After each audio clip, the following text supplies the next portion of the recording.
shoulder replacement, it always starts with a good physical examination, making sure that that's what we're dealing with is with arthritis in the shoulder. And arthritis is essentially, there's a number of different types of arthritis, but the most common type that we see is something called degenerative joint disease or osteoarthritis. And that's essentially where our joint lining, the cartilage called the articular cartilage, is becoming worn down. With that wearing down process, the joint becomes more painful. This is what we call the wear and tear type of arthritis. So it's becoming more painful. The surrounding joint structures become stiffer. People may lose some strength, and they start to lose function. Normal activities of daily living, such as just reaching up and overhead in a counter or cabinet, getting dressed, let alone the sports that they like to do, become more painful. And with a combination of x-rays, sometimes MRI, we'll hone in on that. And after we discover that's what it is the arthritis process, if they've gone through rounds of treatment, typically we start with conservative treatment, maybe therapies, injections, medications. If people aren't responding to that, then shoulder replacement or shoulder arthroplasty can be an option for them. With shoulder replacement or shoulder arthroplasty, it's done under a general anesthetic.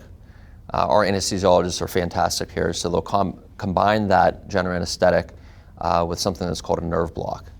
And so when we go back to the operating room, the anesthesia team will prepare them for that.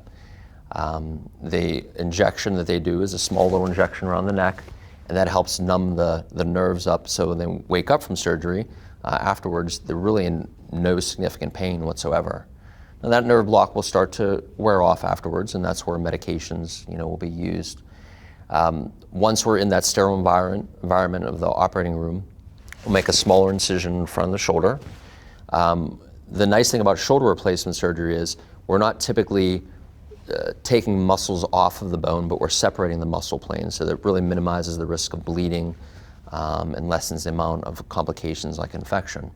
But once we get down to the diseased joint, we're simply removing just the worn portions of the shoulder joint socket, that cartilage that's worn down, and then we're replacing that essentially with metal and plastic components, just like we do with our hip and knee replacements. Recovery for shoulder replacement, we're really going to be variable for each patient. But in general, I will use a sling immobilizer to protect the patient's shoulder for the first 4 weeks. Day one, though, they can begin coming out of that shoulder sling immobilizer and start working on range of motion and therapy exercises of the shoulder. The most astounding thing is that patients notice from day one, once the nerve block wears off, that shoulder arthritis pain is gone completely. There will certainly be a certain amount of soreness with the shoulder, but it's really dramatic and gratifying to see that pain is gone. And the patients notice that right off the bat. Then it'll spend some time, usually week 3, I'll start some physical therapy exercises with them, start working on regaining motion strength. Once the patient's out of the sling at 4 weeks, they're gonna have much greater function in their shoulder, typically than what they did prior to surgery.